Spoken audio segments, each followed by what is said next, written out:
આજના વિડીયોમાં વાત કરવાના છે કે જો તમે યુટ્યુબ ચેનલ બનાવી હોય તો યુટ્યુબ ચેનલની અંદર શોર્ટ વિડીયો કેવી રીતે વાયરલ કરી શકાય, તેના માટે તમારે કયા કયા હેશટેગનો ઉપયોગ કરવાનો છે, કયું ટાઇટલનો ઉપયોગ કરવાનો છે, કેવી રીતે અપલોડ કરવાનો છે, કયા ટાઈમમાં અપલોડ કરવાનો છે, તેની માહિતી આ વિડીયોમાં મળશે. તો આ વિડીયોને અંત સુધી જોતા રહો.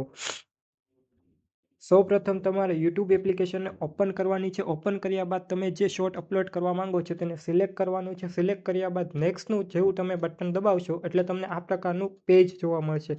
આ પેજ ઉપર તમારે ટાઇટલમાં સૌપ્રથમ તો તમે જે વિડીયો બનાવ્યો છે અથવા તો જે વિડીયો છે એને રિલેટેડ તમારે ટાઇટલ નાખવાનું. જેમ કે હું અત્યારે સ્ટેટસનું વિડીયો બનાવી રહ્યો છું અથવા તો સ્ટેટસનું વિડીયો અપલોડ કરી રહ્યો છો તો એને રિલેટિવ હું ટાઇટલ નાખી. જેમ કે મારું ટાઇટલ છે રાધાકૃષ્ણ ન્યૂ ટેટસ, તો એને રિલેટિવ હું હેશટેગનો ઉપયોગ કરી. જેમ કે ટેટસ, રાધાશ્યામ ભજન, રાધાકૃષ્ણ, આવી રીતે અલગ અલગ હેશટેગનો હું ઉપયોગ કરીશ. જેમ કે રાધાકૃષ્ણ ન્યૂ ભગવાનના ટેટસ, આવી રીતે હું હેશટેગનો ઉપયોગ કરીશ.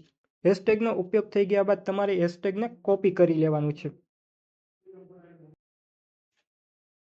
આવી રીતે તમારે બધા જ હેશટેગને કોપી કરી લેવાના છે. કોપી કર્યા બાદ તમારે નીચે જવાનું છે અને વિડીયોને અપલોડ કરી દેવાનો છે. પણ તમારે વિડીયોને અપલોડ કરવા પહેલાં એને પબ્લિક નથી કરવાનો, અનલિસ્ટમાં તમારે વિડીયો છે એ અપલોડ કરવાનો છે.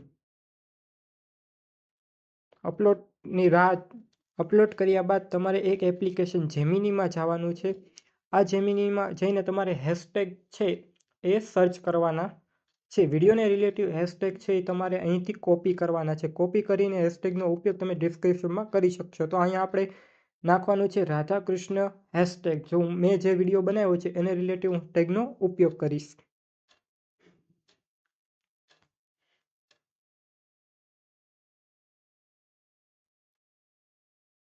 આવા અલગ અલગ હેશટેગ છે એ તમને જોવા મળશે. આ તમામ હેશટેગને તમારે કોપી કરી લેવાના છે અને કોપી કરીને તમારે વિડીયોના ડિસ્ક્રિપ્શનમાં નાખવાના છે. વિડીયો અપલોડ થઈ ગયા બાદ તમારે ફરી વખત એને ઓપન કરવાનો છે. ઓપન બાદ 3 ડોટ ઉપર ક્લિક કરીને એડિટમાં જઈને ફરી વખત એ વિડીયોના ડિસ્ક્રિપ્શનમાં જવાનું છે. તમે જે હેશટેગ કોપી કર્યા છે એને તમામ હેશટેગને ફરી વખત કોપી કરીને ડિસ્ક્રિપ્શનમાં તમારે એડ કરી દેવાના છે. આ તમામ હેશટેગ તમે જોઈ રહ્યા છો એવી રીતે તમારે કોપી કરીને line to step by step હેશટેગને છે તમારે ડિસ્ક્રિપ્શનમાં નાખી દેવાના છે. આ હેશટેગની મદદથી તમારો વિડીયો અથવા તો શોર્ટ છે એ જલ્દીથી વાયરલ થશે. તમામ હેશટેગ છે એ તમારે આવી રીતે સ્ટેપ બાય સ્ટેપ કોપી કરીને ડિસ્ક્રિપ્શનમાં નાખવાનું છે. ત્યારબાદ તમારે જે ટાઇટલ છે એને કોપી કરીને ડિસ્ક્રિપ્શનના ફર્સ્ટ પેજ ઉપર તમારે એને કોપી કરીને પેસ્ટ કરી દેવાનું છે. આવી રીતે કર્યા બાદ તમારે બહાર આવી જવાનું છે અથવા તો બેક આવી જવાનું છે. ત્યારબાદ તમારે ટેગના ઓપ્શનમાં જવાનું છે અને વિડીયોને રિલેટિવ ટેગ છે એનો ઉપયોગ કરવાનો છે. જેમ કે અહીં ઉપયોગ થાય છે રાધાકૃષ્ણ ન્યૂ ટેટસ, પછી થાય છે પાછું રાધાકૃષ્ણ ટેટસ. આવી રીતના તમે અલગ અલગ રીતે છે એ હેશટેગનો ઉપયોગ કરી શકો છો. તમારી રીતે તમે હેશટેગ છે એ બનાવી શકો છો અથવા તો જેમિનીની મદદથી તમે હેશટેગનો ઉપયોગ કરી શકો છો અથવા તો ચાટ જીટીપીમાં જઈને પણ તમે હેશટેગ છે એ કોપી કરીને વિડીયોના ડિસ્ક્રિપ્શનમાં અથવા તો ટેગમાં એનો ઉપયોગ કરી શકો છો, જેનાથી તમારો વિડીયો વધુમાં વધુ વાયરલ થવાની સંભાવના રહે છે. આ માટે તમારે વિવિધ પ્રકારના હેશટેગનો ઉપયોગ અથવા તો થંબનેલનો પણ ઉપયોગ જરૂરી બને છે. આવી રીતે તમારે ટેગ છે એ કોપી કરીને અથવા તો પેસ્ટ કરીને તમારે વિડીયોના ટેગ્સમાં નાખી દેવાના છે, જેનાથી તમારો વિડીયો જલ્દીથી જલ્દી વાયરલ થશે.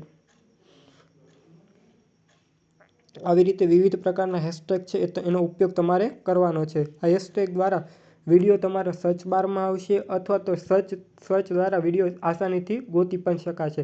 ત્યારબાદ તમારે વિડીયોને અનલિસ્ટમાંથી પબ્લિક કરી દેવાનો છે અને ત્યારબાદ વિડીયોને અપલોડ કરી દેવાનો છે. અપલોડ કર્યા બાદ તમારે 1 અવર સુધી યુટ્યુબને ઓપન કરવાની નથી. અપલોડ કર્યા બાદ તમારે ડાયરેક્ટ યુટ્યુબને ઓપન કરવાની નથી, પરંતુ 1 કલાક પછી જેવી તમે યુટ્યુબને ઓપન કરશો એટલે તમારો શોર્ટ છે એ વાયરલ થયેલો તમને જોવા મળશે. Thank you.